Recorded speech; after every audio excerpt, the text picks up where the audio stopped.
Bonjour à tous et bienvenue sur la chaîne. Aujourd'hui, un véritable séisme diplomatique secoue le Maghreb. La Russie défie ouvertement Washington, prend Alger par surprise avec une fermeté inattendue et laisse le Maroc dans le froid. Que se passe-t-il vraiment autour du Sahara occidental? Moscou va-t-il lâcher l'Algérie au dernier moment ou renforcer un partenariat stratégique crucial? Dans cette vidéo, nous décortiquons les positions officielles, les coulisses du Conseil de sécurité, les intérêts énergétiques et militaires, et pourquoi cette crise révèle les nouveaux équilibres mondiaux. Attachez vos ceintures, c'est du lourd. Abonnez-vous, activez la cloche et plongeons ensemble dans cette analyse explosive. Bonjour à tous et bienvenue sur la chaîne. Aujourd'hui, un véritable séisme diplomatique secoue le Maghreb.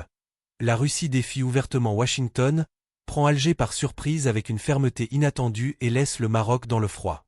Que se passe-t-il vraiment autour du Sahara occidental? Moscou va-t-il lâcher l'Algérie au dernier moment ou renforcer un partenariat stratégique crucial? Dans cette vidéo, nous décortiquons les positions officielles, les coulisses du Conseil de sécurité, les intérêts énergétiques et militaires, et pourquoi cette crise révèle les nouveaux équilibres mondiaux. Attachez vos ceintures, c'est du lourd. Abonnez-vous, activez la cloche et plongeons ensemble dans cette analyse explosive. Partie 1. La position russe, prudence stratégique ou soutien voilé à Alger. Environ 4000 caractères. Depuis des mois, la question du Sahara occidental met à l'épreuve les alliances au Maghreb. Moscou, traditionnellement discret sur ce dossier, a récemment réaffirmé une ligne claire. Toute solution doit être acceptée par l'ensemble des parties concernées d'Algérie, Maroc et population sahraoui sans imposition unilatérale. Cette déclaration, portée par le diplomate Sergueï Sidorov, s'aligne sur la doctrine russe, respect du droit international et rejet des pressions occidentales. Mais derrière cette neutralité apparente se cache une réalité plus nuancée.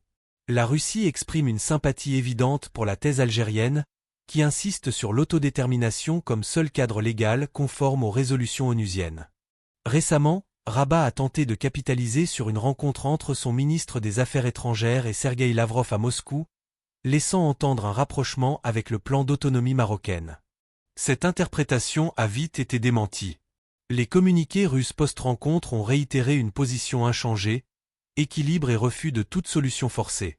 Cette apparente flexibilité n'est pas un signe de faiblesse, mais une stratégie calculée. La Russie sait que l'Algérie n'est pas un partenaire ordinaire. Elle est un acteur stratégique majeur en Méditerranée, un pilier de stabilité en Afrique et un allié fiable dans les domaines énergétiques et militaires. Alger ne conçoit pas ces relations comme une dépendance, mais comme une coopération entre égaux, fondée sur la réciprocité et la souveraineté. Moscou ne peut se permettre de sacrifier ce partenariat pour des gains diplomatiques éphémères. L'Algérie représente bien plus qu'un marché ou un soutien ponctuel. C'est un ancrage géopolitique essentiel pour tout projet eurasiatique. Sacrifier Alger au profit de Rabat serait une erreur stratégique majeure. La Russie a besoin de l'Algérie pour contrer l'influence occidentale en Afrique du Nord, sécuriser ses intérêts gaziers et maintenir un équilibre face à l'OTAN en Méditerranée. Ainsi, la neutralité russe est tactique, pas indifférente. Elle reflète une prudence mesurée qui protège un partenariat de long terme. Moscou sait que trahir Alger serait non seulement ingrat, mais contre-productif. L'Algérie, avec son économie sans dette extérieure, son armée puissante et sa diplomatie indépendante, n'est pas un allié qu'on remplace facilement. En résumé, la Russie ne joue pas double jeu. Elle maintient une ligne cohérente, pas de solution imposée, respect des résolutions ONU, et fidélité à un partenaire stratégique. Cette position glace le Maroc, qui espérait un basculement, et surprend Alger par sa fermeté inattendue face aux pressions américaines. Nous y reviendrons dans la prochaine partie. Au Conseil de sécurité, le dossier du Sahara occidental est devenu un terrain d'affrontement majeur. Les États-Unis ont récemment poussé un projet de résolution prolongeant le mandat de la MINURSO sans avancée concrète sur le référendum d'autodétermination. Ce texte, favorable à la vision marocaine, vise à entériner une gestion de fait du territoire sans consultation populaire. Mais Washington peine à rallier les voix nécessaires. Il lui faut 9 suffrages sur 15, or il n'en sécurise que 5 ou 6. L'Algérie s'oppose fermement. La Chine, la Russie et même le Royaume-Uni adoptent une abstention prudente. Si les pressions s'accentuent, Moscou pourrait brandir son veto, un signal fort de son attachement au droit international et de son refus de cautionner une occupation de facto. Ce dossier dépasse largement le Sahara.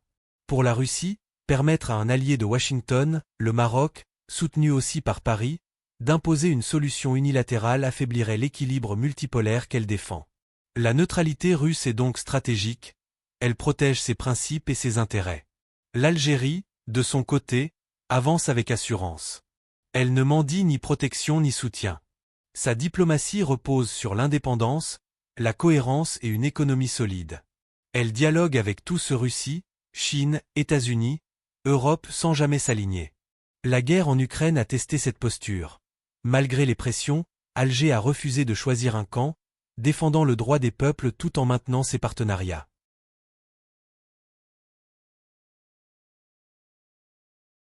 Cette constance agace Rabat, qui tente de présenter l'Algérie comme isolée. Rien n'est plus faux. Alger est un pôle de stabilité en Afrique, influe au Sahel, au Maghreb et au Moyen-Orient. Son rôle à l'Union africaine et à l'ONU est reconnu. Contrairement à d'autres, elle n'a pas normalisé avec Israël ni cédé à des pressions étrangères. Sa force ? Une diplomatie de dignité. Sur le plan militaire, la coopération russo-algérienne est exemplaire. Formation, modernisation, contrats majeurs, comme les Su-57. Moscou sait qu'il serait absurde de compromettre cela pour plaire à Rabat. L'Algérie n'a pas besoin de la Russie pour exister, mais elle valorise sa constance. Son armée est parmi les plus puissantes d'Afrique, son économie se diversifie, ses excédents financiers croissent. Le Maroc, lui, mise sur une rhétorique triomphaliste. Ses victoires diplomatiques ? Souvent des effets d'annonce. Le soutien américain reste verbal, l'Europe est prudente, la Russie et la Chine neutres, l'Afrique attachée au référendum. L'Algérie, elle, mise sur la légitimité, le Sahara est une décolonisation inachevée. Elle agit avec calme, mobilise ses alliés et maintient le dossier vivant à l'international.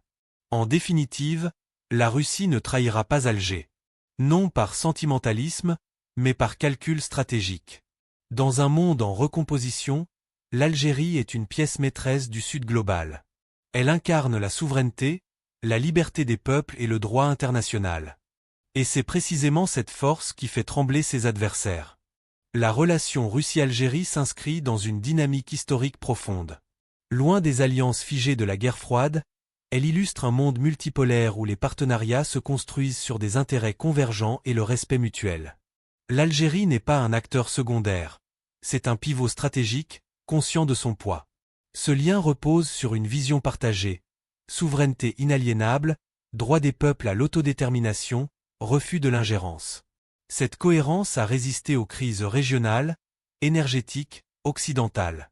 Elle s'est renforcée face à la duplicité de certains sur le droit international. Là où l'Occident applique la légalité à géométrie variable, Alger et Moscou défendent des principes universels. Dans le dossier saharien, l'Algérie ne défend pas une rivalité, mais un principe fondamental, l'autodétermination, inscrit dans la charte de l'ONU. Cette fermeté rend toute marginalisation impossible. La Russie, observant cette constance, ne peut exiger d'Alger ce qu'elle refuse pour elle-même. Compromis sur la souveraineté ou soumission à un diktat. La crise ukrainienne a révélé cette maturité. L'Algérie a tenu une position équilibrée, dialoguant avec tous sans se renier. Moscou a compris, Alger est une nation rare, capable de parler d'égal à égal sans perdre sa crédibilité. Géopolitiquement, l'Algérie est une porte sur l'Afrique, un partenaire énergétique fiable, un allié méditerranéen.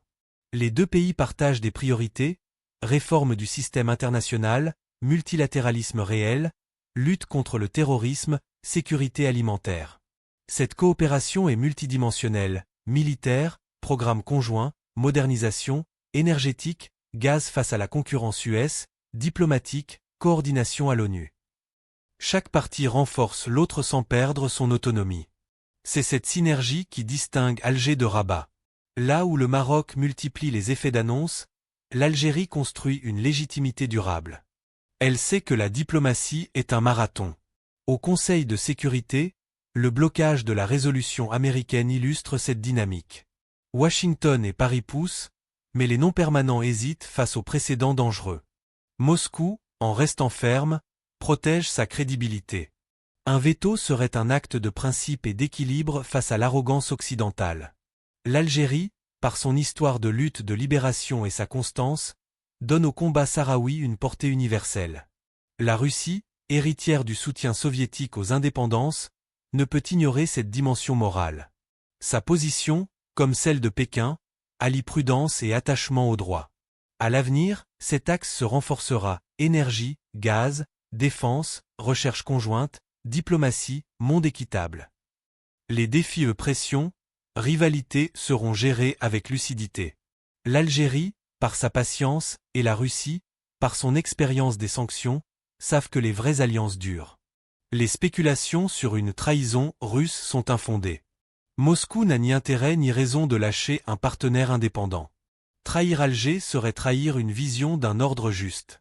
Dans ce siècle des équilibres, Russie et Algérie dessinent un modèle. Coopération digne, mémoire partagée, influence par la cohérence. Un monde où la puissance naît de la souveraineté, pas de la contrainte.